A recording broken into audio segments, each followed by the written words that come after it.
I'm Paul Nalabandian with Fulcrum Residential, proudly affiliated with Keller Williams Capital Properties, where I've served on the Agent Leadership Council going on 6 years now, licensed in Virginia, DC, and Maryland. And most of my colleagues consider me the market expert because I will do monthly sessions for all agents in the area, talking about the real estate market and the economy. It's super important to know what is going on to help your clients. And that's real estate me in a nutshell. I love that. So how did you get into the market updates? I got into it kind of by accident. So Kim Giles was with our team, and she would basically update us all on the market and give us little snapshots of what was happening. But it was more like DMV wide. So then for my team, I started doing a weekly thing at our team meetings just to focus a little more on where my agents were practicing. And then Kim went for called to other duties. And then there was just a real void of anyone providing that type of information within the team as a whole. So one month I just thought I'm just going to run through what's going on in the market. And it was I intended it to be a one-off. Then people thought it was valuable, wanted me to do it again. So it started being a monthly thing within Fulcrum. And then I would run into other agents who heard about it or who kind of needed some help better understanding what was happening in the real estate market. So I opened it up to the brokerage, and then I thought, this is really useful information. I would like anybody who's interested to be able to hear about it. And so now it's, like I said, live stream through YouTube, LinkedIn, Facebook, Instagram, YouTube, Paul Knows Real Estate. You can find me there if you'd like to join yourself. I love that. So it sounds like you've built like a very niche community. And well, community is something that I hear about a lot in real estate and how Mhm. important it is. Would you like how big of a role do you think it plays in like an agent's life? hmm Super important. I mean, I think it's important in all aspects of life and in industries. If you feel alone or that you're on an island or doing something by yourself, it's not that fun. And that's one of the reasons I'm on a team. At Fulcrum, it's like we have our family and our colleagues, and we're all going through similar things, and there are always people there to lean on for support or just to hang out with while you're working. So yeah, super important in real estate, but also all aspects of life. We're just social people, and it's nice to have loving support.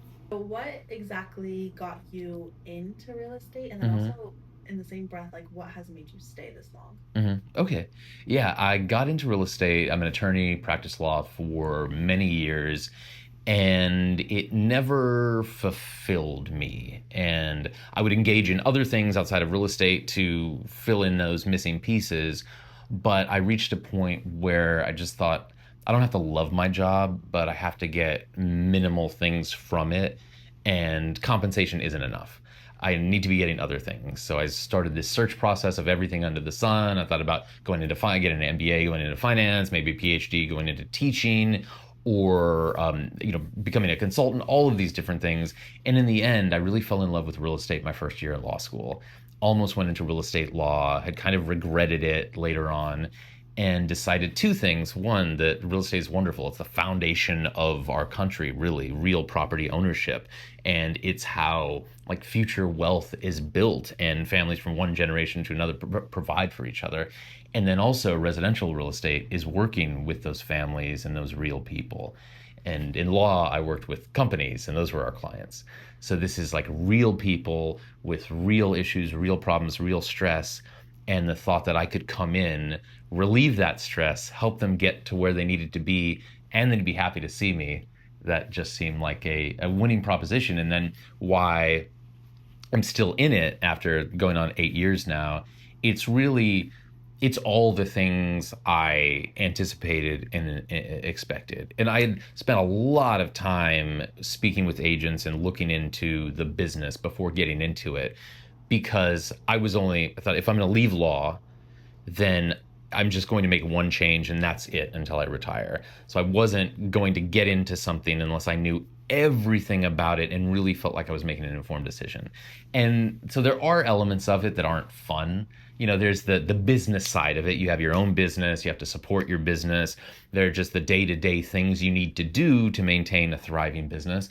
But that's just a small portion of it. And a lot of it is interacting with friends, family, friends of your friends, friends of your family, people who were recommended to you from colleagues at work, and just helping them with real world issues they're going through, getting them to where they need to be, and reducing their stress. So, With all of your like the wealth of knowledge that you have, what is a piece of advice that you've received from someone that has completely changed your outlook and how you look at real estate or look at your career or just look at life in general? Is there a mhm. piece of advice that you've ever received like that?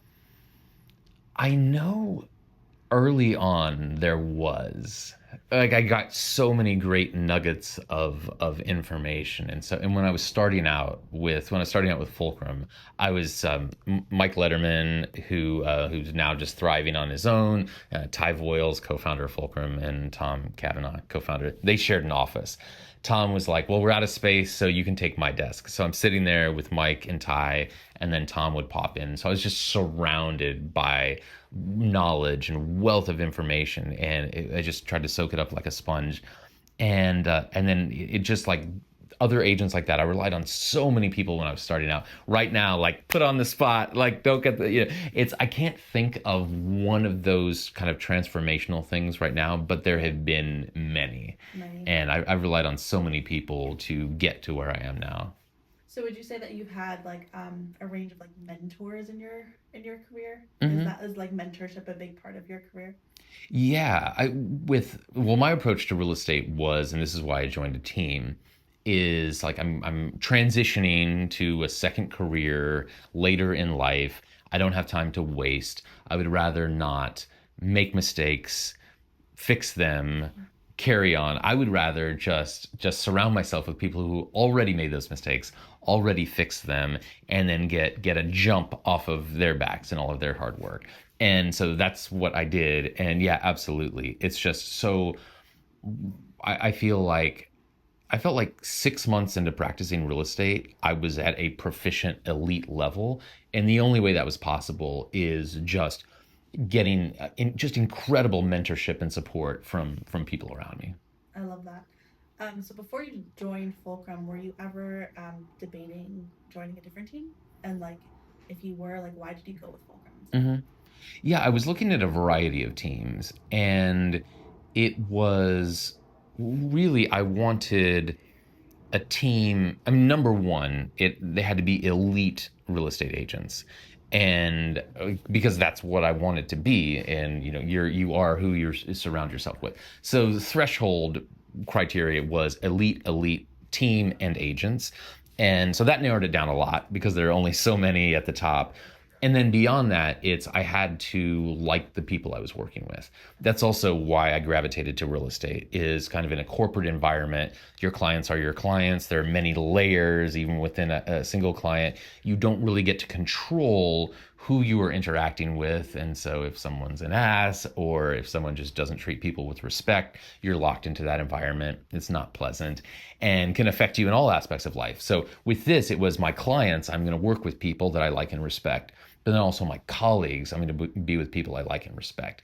And we do a lot of things together. We have, cookouts, annual cookouts on KWCP Red Day, and we're focused on a lot of client events where we all get together, and it's just being surrounded by good people with strong values who treat each other with respect just goes a long way in making even hard days a little easier. So, in terms of where you are in your own career, Hmm. do you like foresee yourself looking for a change, or are you like just really happy where you are and you kind of like want to stay in this realm? Like, not Hmm. necessarily career change, Hmm. but like, do you ever see yourself moving on from this career? Leaving real estate? Hmm. No. Okay. I would like to, it's kind of, so newly married, have a little baby, so, like, life is changing, and I would like to, one thing I've been working on for a while is kind of stabilize the business end to where I can get more done with less time, because now I have less time. So I'm always working to refine my business and just do better, and be more efficient in just helping clients and helping agents and doing all of these things. Because there were many times in real estate, it was by choice, but where I would be 7 days a week, 12 to 16 hours a day, just going nonstop. And now I don't have the luxury of doing that. I mean, I do, but the cost of not being with my child and wife is not a cost I'm willing to pay. And so I'm trying to transition, but no, I'll kind of leave real estate when I retire. And even then, I'm sure I'll be connected somehow. Okay, amazing. No, I love that. I've learned so much about you. Congratulations, by the way. Thank you. Wife and baby. What's your baby's name? Zara. Zara. Is Yeah. it a baby girl? Hmm. Oh my gosh, I love that name, by the way. Oh, thank you. Is there any inspiration behind the name? It is the town in Turkey, Old Armenia, where my wife's family is from. Oh, that's amazing. She's Turkish. Armenian. Armenian. Yeah. Okay. Have you ever been to like Turkey or Armenia, anything like that? We actually, my wife and I met in Armenia. I'm Armenian too. Oh wow, So that's yeah. amazing. Oh, Yeah. that's so exciting. Do you is there like a large Armenian like community here? Mm-hmm. Mm-hmm. I had no idea. Yeah, fairly large. In the United States, like Southern California, Glendale is kind of the Right. epicenter of Armenian culture, but there are a fair amount of Armenians here. Also some, like a fair amount in Michigan. But yeah, because of like the history and the Armenian genocide and all of this and like battles, there are actually more Armenians living outside of Armenia than in Armenia because geographically it's a very constricted area Yeah, than from what it once was. But that yeah. makes a lot of sense. Wow. Well, that's so exciting. I love that. I think it's really important, me personally. Now I'm just going off into a tangent about staying like connected to like roots of where you come from. I feel like it Hmm. provides like a very unique perspective into who we are as like, individuals. Hmm. So I love finding out people have like flavor in their backgrounds. It's so exciting to Yeah, hear. yeah. Amazing. Okay, perfect. Well, it's also like, off topic, but it's Yeah. people talk about, like, I'll hear people say, like, oh, Greeks are like Armenians and this and that. And oh, it's like, and I think that it's true of a lot of people who are first and second generation here. It's just, it's like, I don't know, it seems like it's easy for culture to get diluted here, whereas when you have people who are first and second generation, oftentimes where they're coming from, family and culture were a stronger presence, Mm-hmm. and so that's carried over. And I think it's fascinating in that it's real, like, just so many things will impart this, but it's like we're all more alike than we are different. And so when you 100%. just learn about that and you find like so many of these cultural and ethnic communities have similarities, and it's just similarity is like community and family and food and all of these things. So Yeah. hey everyone, third Thursday of every month, I offer my session on the economy and the real estate market. So if you are not an expert in your industry, in your business, in the economy, just come on over, join me, and I'll help you get there.